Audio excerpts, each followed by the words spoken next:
قطعاً برای تو هم پیش اومده که یه برنامه رو توی کامپیوتر خودت اجرا کنی و همه چی درست کار کنه، ولی وقتی همون برنامه رو به یه کامپیوتر دیگه منتقل میکنی به کلی ارور و مشکل برمیخوری.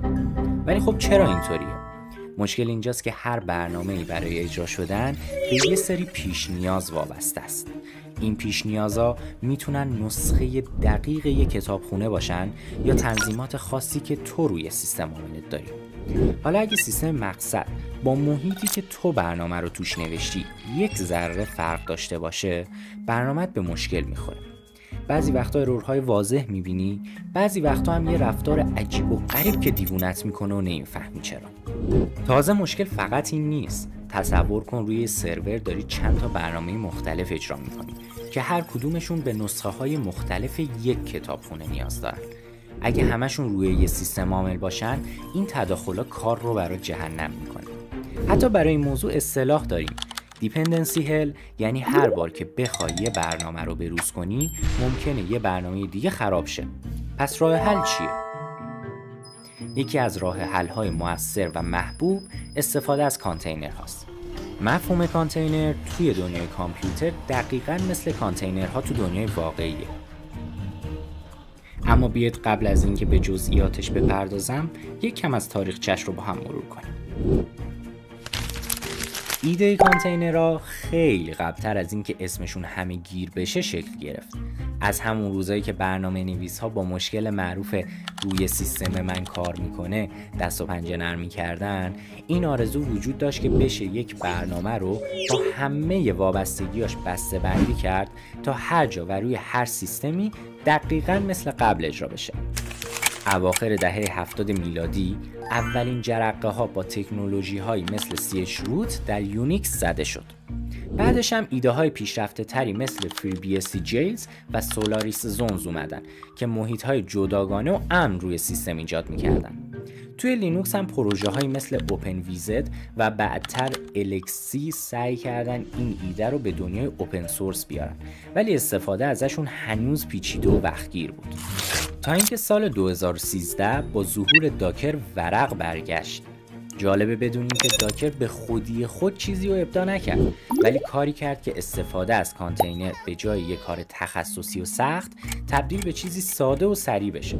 داکر در واقع از تکنولوژی هایی که از قبل وجود داشتن استفاده میکرد، اما با رابط کاربری ساده‌ای که برای عموم فراهم کرده بود باعث شد تا آدمای بیشتری بتونن از کانتینرها استفاده کنن.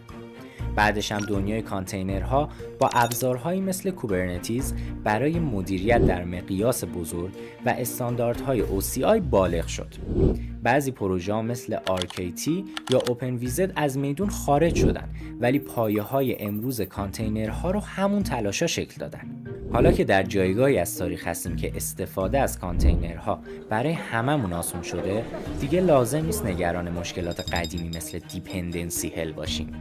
فقط کافیه برنامه‌مون رو به همراه هر چی وابستگی که داره داخل یک کانتینر بذاریم و به هر کی که نیاز داره بگیم فقط این کانتینر رو اجرا کن.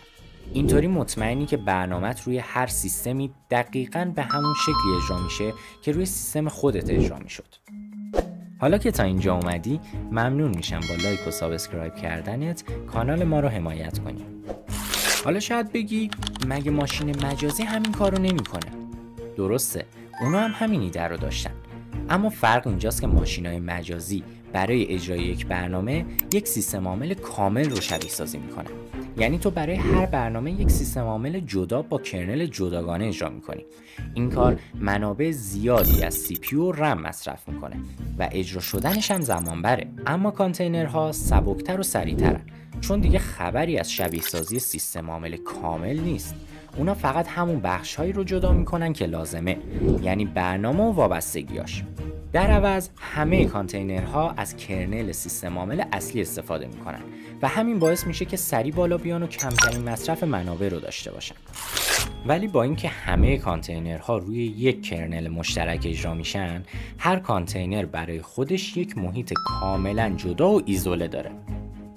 یعنی کانتینر A نمیتونه به فایل های کانتینر B دسترسی داشته باشه مگر اینکه خودت اجازه بدی.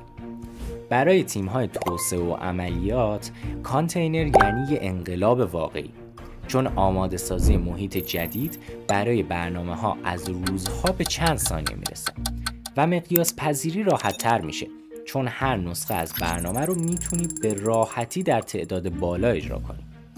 ابزارهایی مثل داکر کانتینرها رو به زندگی روزمره ما آوردن و وقتی صحبت از مدیریت تعداد زیاد کانتینر باشه، کوبرنتیز وارد میشه و همه چیز رو هماهنگ میکنه. در نهایت کانتینرها به این دلیل محبوب شدن که برنامه نویس‌ها و ادمین‌ها رو از دردسر وابستگی‌ها، پیکربندی‌ها و محیط‌های ناسازگار نجات دادن. انگار داری برنامه‌ات رو توی یه جعبه ضد ضربه قرار میدی که هر جا بفرستیش درست مثل خونه خودش کار میکنه. ممنون که تا آخر ویدیو همراهم بودی. حتما نظرتو تو کامنت ها به اشتراک بذار و اگر این ویدیو برات مفید بود کانال ما رو دنبال کن تا از ویدیوهای بعدی جا نمونی.